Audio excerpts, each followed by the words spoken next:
Permettez, j'ouvre une parenthèse et je vous informe que je suis autodidacte.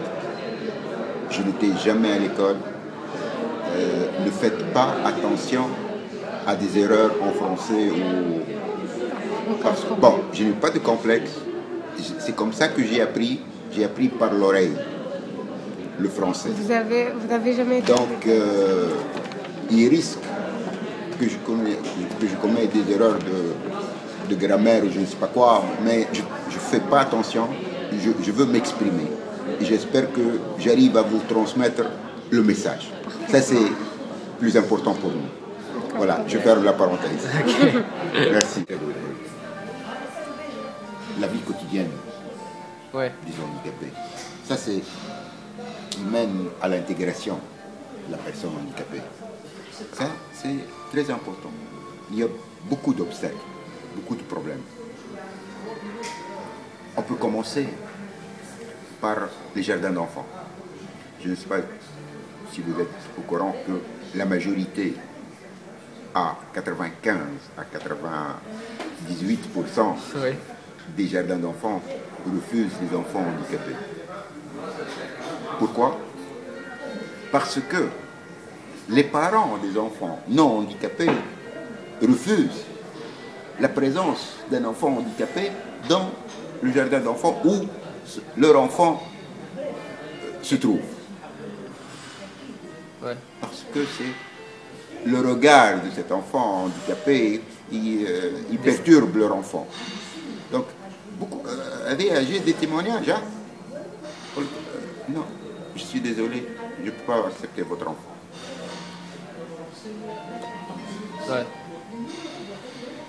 Ça c'est bien.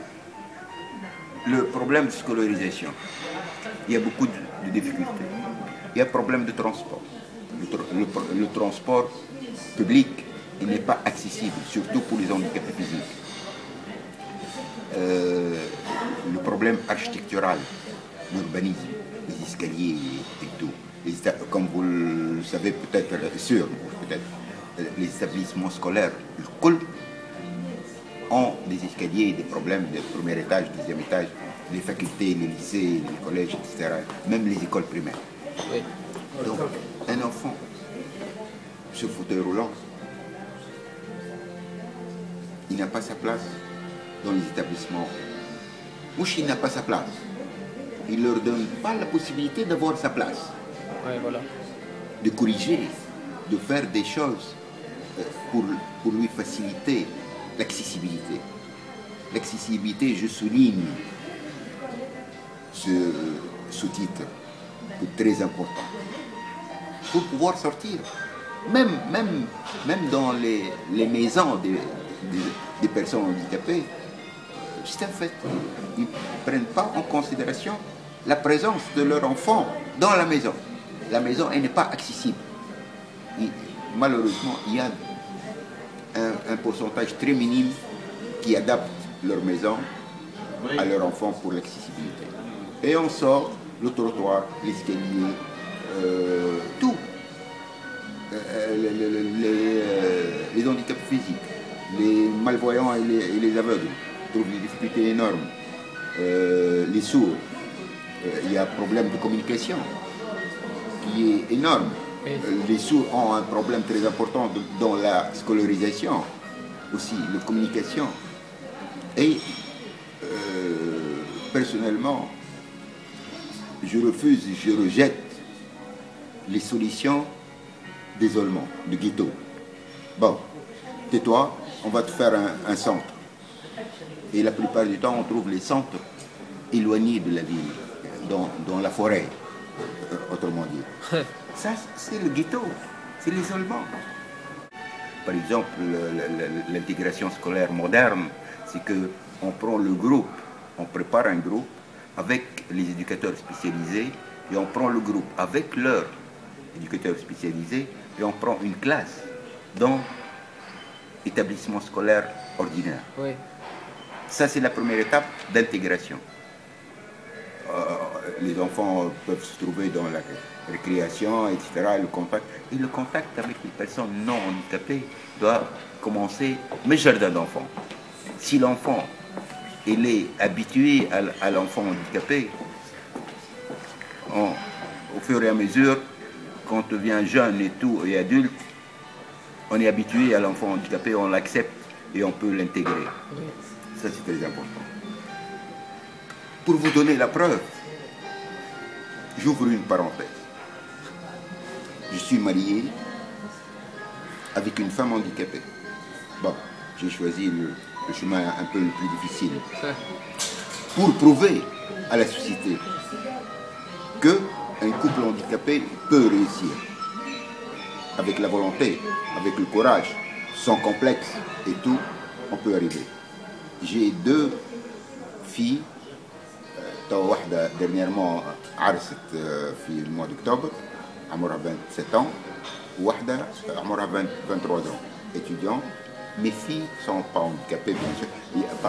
Pourquoi je vous dis ça? Parce que quand j'ai eu mes filles, la première question, quand ils sont nés, la question qui m'a été posée est posée à sa mère. Est-ce qu'il est normal qu'il n'est pas handicapé? Il n'y avait pas de raison de poser cette question. Oui. Mais dans la tête des gens, c'est comme ça parce que ce sont des enfants des parents handicapés. Ils pensent que automatiquement les enfants peuvent devenir handicapés. Bon, bref, je passe. Mais mes enfants, mes filles, ils étaient habitués depuis leur naissance que nous sommes handicapés. Pour eux, ils font aucune différence. Et ça, pour moi, c'est l'exemple. Comment faire passer à tous les enfants, de les faire habituer le contact avec les personnes handicapées, et ils commencent par le jardin d'enfants. Donc, ils nous traitent. Bon, ils oublient que nous sommes handicapés. Et nous, on les fait oublier que nous sommes handicapés.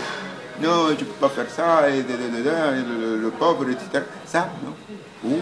Ou ils n'ont aucun complexe avec leurs amis, avec leurs collègues et tout. Ils nous amènent leurs amis et tout. Et une intégration presque parfaite. Hein?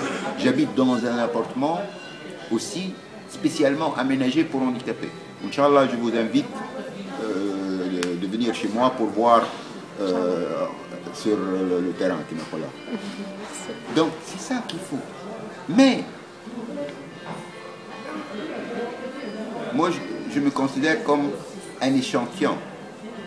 Ce n'est pas généralisé. Je demande qu'il soit généralisé pour tous les handicapés pour pouvoir parler d'une intégration.